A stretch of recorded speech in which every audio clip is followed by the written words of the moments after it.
नमस्कार फ्रेंड्स, मैं डॉक्टर द्वारका। दोस्तों, आज मैं एक ऐसे डिप्लोमा कोर्स के बारे में बताने जा रहा हूं जो कोर्स करने के बाद आप न केवल गवर्नमेंट जॉब के लिए एलिजिबल हो जाएंगे, बल्कि आप प्राइवेट सेक्टर में भी बहुत सारे अपॉर्चुनिटी आपके लिए अवेलेबल हो जाएंगी। और साथ ही साथ आप अगर सोशल प्लेटफॉर्म पर भी काम करना चाहते हैं तो आप सोशल वर्क के रूप में भी कर सकते हैं, साथ ही साथ अर्निंग कर सकते हैं। आप सोचिए कि आप सोशल वर्क करने के साथ अर्निंग करते हैं तो आपके काम करने में आपको आनंद आएगा, आपको उत्साह के साथ वो कार्य करेंगे। तो इसके काफी सारे आपको अलग अलग वे में, अलग अलग तरीके से इस कोर्स को करने के बाद आप ये अपना जॉब पूरा कर सकते हैं।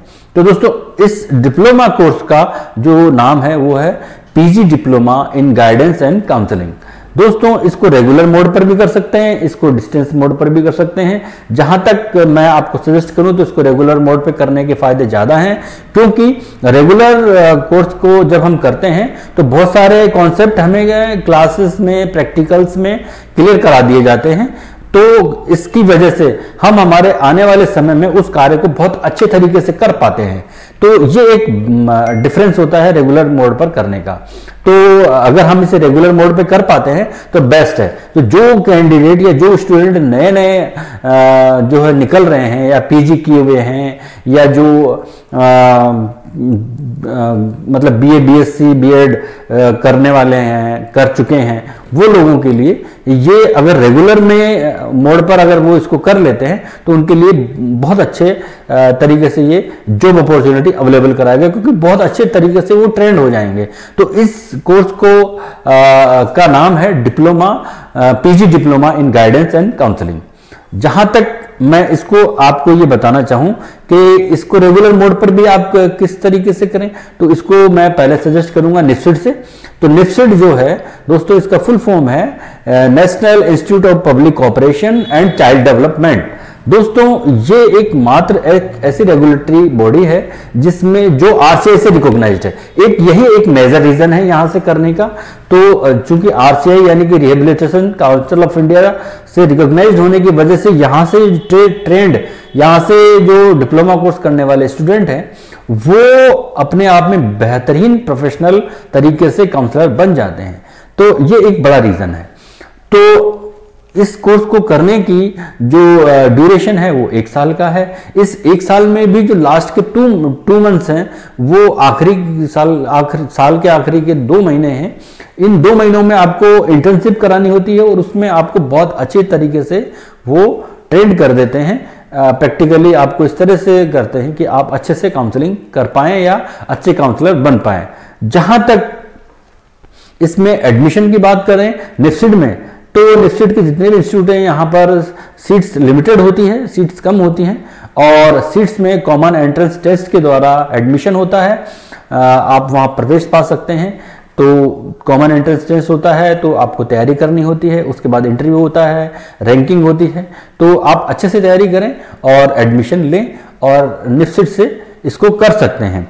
अगर मैं इसके लिए एलिजिबिलिटी का मिनिमम क्राइटेरिया अगर आपको बताऊं, तो आप जिन स्टूडेंट्स ने बीए किया हुआ है, लेकिन अगर बीए करने के बाद उनके पास 5 साल का एक्सपीरियंस है चाइल्ड्स के साथ काम करने का, पढ़ाने का, या कुछ उनके साथ वर्कआउट करने का, स्पेशली मैं पढ़ाने की से ही संबंधित बात कर रहा हूं, तो बच्चों के साथ कार्य करने का अवसर है, या किसी भी एनजीओ के साथ वो जुड़े रहकर बच्चों को गाइडेंस दे रहे हैं उनके साथ किसी भी सेटिंग्स में जाकर के, तो वो लोग इस कोर्स को कर सकते हैं। यानी कि बीए प्लस 5 ईयर एक्सपीरियंस।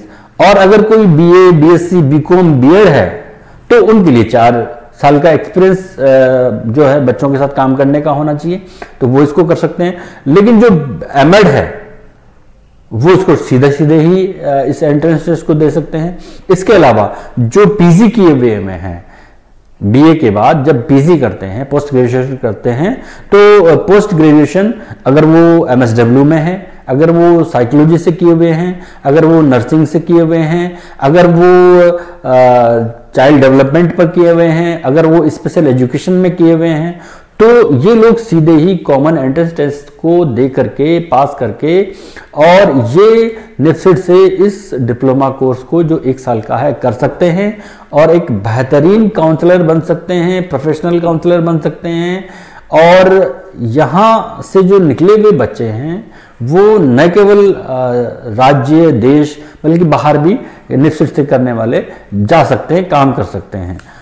तो अब बात मैं करता हूं जो बच्चे निश्चित में नहीं कर पाते हैं किन्हीं कारणों से, चाहे कोई भी रीजन रहा हो, उनके लिए दूसरा एक और रेगुलर मोड है, वो है एनसीईआरटी। एनसीईआरटी हमारे देश का एक पावरफुल, एक ऐसा ऑटोनमस बॉडी है जो जितने भी कोर्सेज करवाता है उनकी एक बहुत बड़ी इंपॉर्टेंस है। और एनसीईआरटी के बारे में कौन नहीं जानता। तो एनसीईआरटी से अगर आप जितने भी संस्थान एनसीईआरटी के अंतर्गत आते हैं वहां से ये कोर्स कर सकते हैं। और मुझे लगता है अभी जो I am not confirm but you can try to, आप इसको गूगल पे ट्राई करिए। अगर शायद इसकी 30 नवंबर लास्ट डेट है अप्लाई की, तो आप ये कर सकते हैं। तो या फिर जहां पर आप अप्लाई इसलिए भी कर सकते हैं कि कुछ किन्हीं कारणों से कभी कभी सीटें पूरी नहीं हो पाती हैं, तो फिर भी आप ट्राई कर सकते हैं। तो इसको एनसीईआरटी से भी करते हैं तब भी आपको एडमिशन का जो प्रोसीजर है वो निश्चित जैसा ही होता है, यानी कि इसमें एंट्रेंस टेस्ट लिया जाता है, इंटरव्यू होता है, रैंकिंग होती है। यहाँ थोड़ी सीट्स ज़्यादा होती है और इसमें जो एक बेसिक डिफरेंस है वो मैं आपको जरूर बताऊंगा कि इस एनसीईआरटी से वो लोग भी जो है इस डिप्लोमा को करते हैं जनरली जो ऑलरेडी टीचिंग जॉब में होते हैं। तो टीचिंग जॉब में होने के कारण उनका एक्सपीरियंस भी होता है बच्चों के साथ काम करने का और वो आराम से इसमें कर पाते हैं और उनके लिए ये बाध्यता नहीं होती कि वो रेगुलर क्लास अटेंड के करें। उनके लिए कुछ सेशंस रखे जाते हैं, उनको अटेंड करना होता है। इसके अलावा जो टीचिंग जॉब में नहीं है लेकिन बीए और बीएड किए हुए हैं वो लोग भी 2 साल का अगर उनको अनुभव है बच्चों के साथ काम करने का, वो लोग भी इसे कर सकते हैं। इसके अलावा पीजी किए हुए जो भी कैंडिडेट हैं या स्टूडेंट हैं वो तो इसे कर ही सकते हैं। और पीजी वही होनी चाहिए जो जैसे एमएसडब्ल्यू में सोशल वर्क में हो गया, नर्सिंग में हो गया, साइकोलॉजी में हो गया या फिर चाइल्ड डेवलपमेंट में हो गया या ये आपके स्पेशल एजुकेशन में हो गया। तो इसके अलावा और भी बहुत सारी एक इनकी लिस्ट है, उसको अगर आप फुलफिल करते हैं तो वहाँ वो कोर्स करे हुए बच्चे या कैंडिडेट इस कोर्स को कर पाते हैं।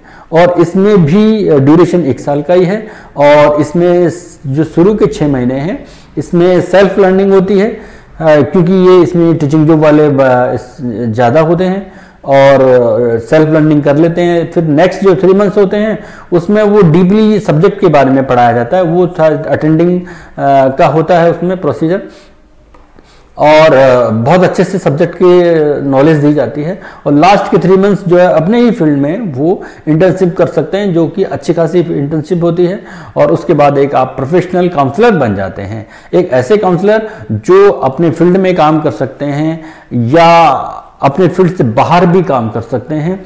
अगर अपना किसी भी सेटिंग में जा करके सेटिंग, चाहे वो स्कूल, कॉलेज, यूनिवर्सिटी हो, हॉस्पिटलिटी हो या आप किसी ऑनलाइन जो है अपना फ्रीलांस काम करते हो या बहुत सारे ऐसे एनजीओज हैं जहां पर काउंसलर अपनी सर्विसेज देते हैं, तो ये लोग अपना जॉब अलग अलग तरीके से कर सकते हैं।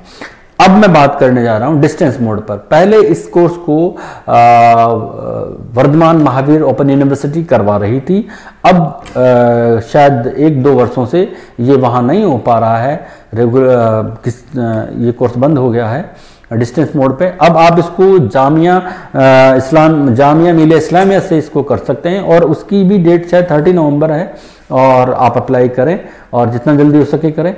और इस कोर्स को वहाँ से आप कर सकते हैं। इसमें वहाँ पर कोई बहुत ज़्यादा आपको, क्योंकि जब डिस्टेंस मोड पर करने वाले स्टूडेंट होते हैं तो उनके लिए बाध्यताएं कम होती हैं, यानी कि उनके लिए कई सारी चीज़ें कम कर दी जाती हैं ताकि वो इजीली उस कोर्स को कर सकें।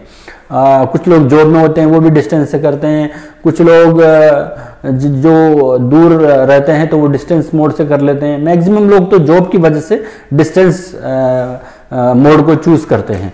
तो ये भी जामिया मिलिया इस्लामिया से कर सकते हैं और एक अच्छे काउंसलर बन सकते हैं। इसका भी एक अपना एक स्टैंडर्ड है और इसका भी ये टाइमिंग शायद 30 नवंबर ही है।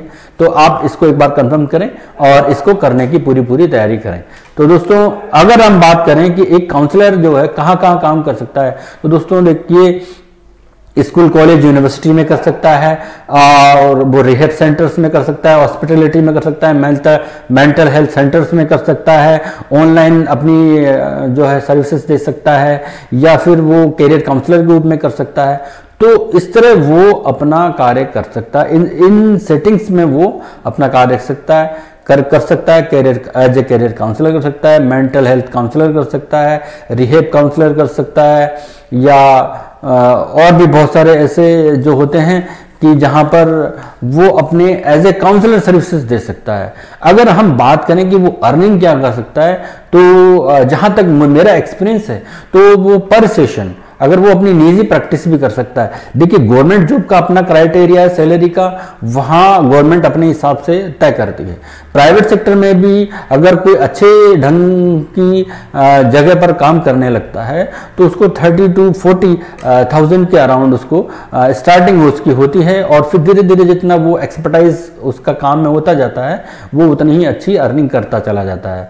इसके अलावा अगर वो अपनी सेल्फ प्रैक्टिस करता है, निजी प्रैक्टिस करता है, तो उस प्रैक्टिस में भी वो आप ये देखिए कि पर सेशन 500 से लेकर के जो है 2000 तक का उसका एक वो होता है, चार्जेस होता है, जो वो धीरे धीरे जितना अधिक एक्सपर्ट होगा उतना उतना उसका बढ़ता जाएगा। पर मिनिमम 500 रुपीज जो है वो पर सेशन अपना जो है अर्निंग कर सकता है। तो अब अगर अपना वो निजी प्रैक्टिस भी करता है तो अच्छे से कर सकता है। तो इस प्रकार दोस्तों इसको आप रेगुलर मोड पे कर सकते हैं, डिस्टेंस मोड पर कर सकते हैं, और बहुत सारी जो है अब इसकी अवेयरनेस बढ़ती जा रही है, हर फील्ड में अवेयरनेस बढ़ती जा रही है, चाहे वो बड़ी बड़ी इंडस्ट्रीज हों, चाहे बड़े गेम्स का एक सेटिंग्स हों जहाँ पर इस तरह के ऑर्गेनाइज टीम्स होती हैं, वहाँ पर काउंसलर होता है, स्कूल्स में हो, कॉलेज में हो, या फिर एनजीओज में हो, तो यहाँ पर आपको अपॉर्चुनिटी बहुत अधिक बढ़ती जा रही है।